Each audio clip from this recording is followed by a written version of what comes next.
साईं खां जेको आहे थो उते नशे में कुझु अल्फाज़ निकिरी विया हुआ ऐं साईं तक़रीबन सही पे ॻाल्हायो त मूंखे टेक ॾियो, मूंखे सहारो ॾियो ऐं मूंखे वेहण छॾियो। ऐं पंहिंजे जेको आहे वस में न आहियां, मूंखे का ज़हरीली शइ खाराई वई आहे, मूंखे को नशो ॾिनो वियो आहे।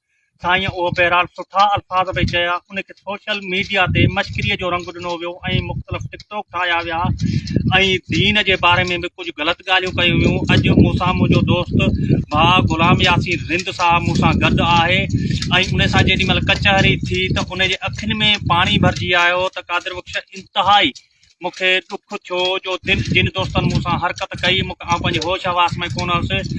अलाए छा पे ॻाल्हि। ग़ुलाम यासीन छा हाल आहे? ख़ुशि आहियो? बिल्कुलु ख़ैरियत आहे अल्हम्दुलिल्लाह। ऐं इहो कीअं वाक़ियो थियो, छा थियो, तव्हां छा चवणु चाहींदव? तव्हांजी भला ज़ाती दुश्मनी आहे छा कोसा बिरादरीअ सां? साईं मुंहिंजो सॼी कैरियर तव्हां सभिनि जे साम्हूं आहे। मूंखे तक़रीबन 40 साल थिया आहिनि हिन इलाइक़े में रहां पियो।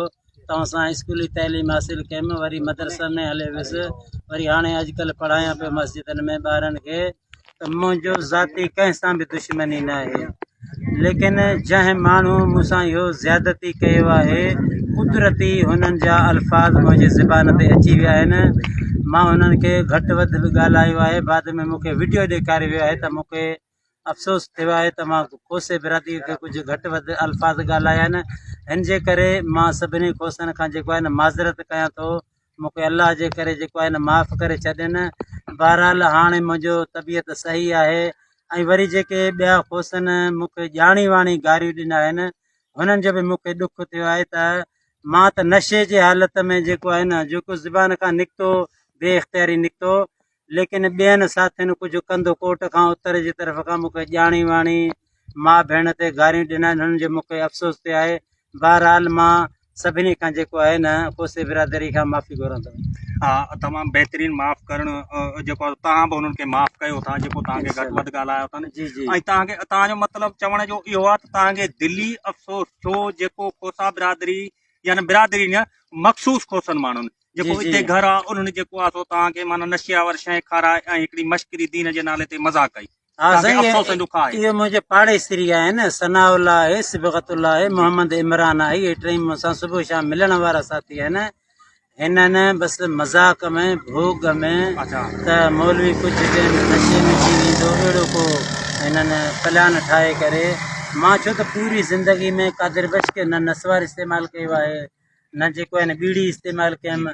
अचानक जेको मूंखे नशो हिननि ॾिनो न मूंसां जेको हालत थियो तव्हां सभिनी साथियुनि जेको आहे न ॾिठो आहे त मुंहिंजो छा हाल हुयो। मूंखे मुंहिंजो भाउ अब्दुल गफ़ूर फौरन एमरजेंसी खणी वियो आहे। हुन खां बाद में मुंहिंजो आहिस्ता आहिस्ता हाणे तबियत जेको आहे न बहितर आहे। इनशाला सुभाणे 14 जुलाई ते असांजो जेको आहे न फ़ैसिलो बि आहे सुबुह 10 बजे सिविल अस्पताल सांगड़ में।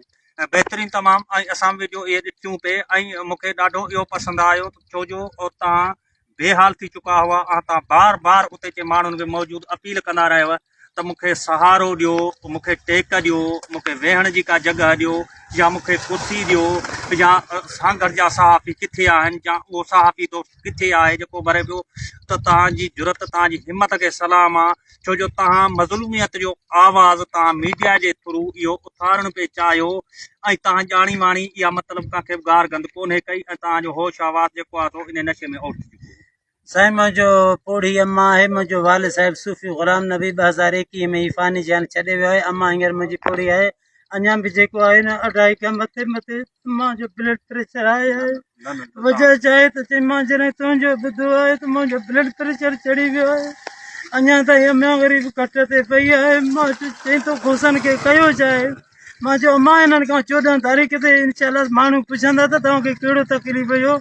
मुंहिंजो भाउ अब्दुल गफ़ूर खां पुछा कयो आहे, माइटनि खां कोड़ो ख़ान ॻोठ खां पुछा कयो आहे या मुंहिंजो जेको कमेटी जा साथी आहिनि पठान बिरादरी आहे 32 चक में हुननि खां पुछा कयो आहे तव्हांखे मौलवीअ कहिड़ो तकलीफ़ ॾिनो आहे ऐं तव्हां जेको आहे न मौलवी सां अहिड़ो फ्रॉड कयो आहे।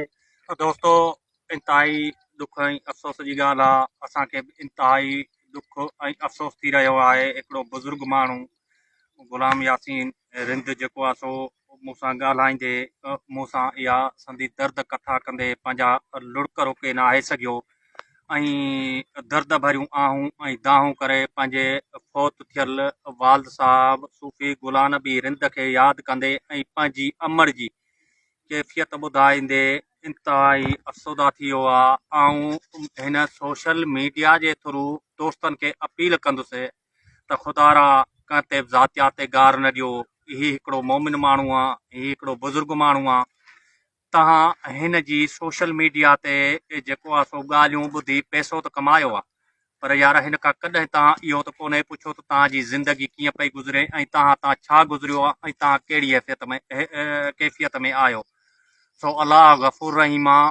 सुभाणे हिन जो फ़ैसिलो चए थो रब जी ज़ात ते रखियलु आहे ऐं सुभाणे सागड़ में हिन जो फ़ैसिलो थी रहियो आहे ऐं पोइ उन जे अॻियां अछा कारा पधरा थींदा। ऐं तव्हांजो भाउ सोशल मीडिया नेटवर्क कादिर बख़्श जो वर्कशॉप।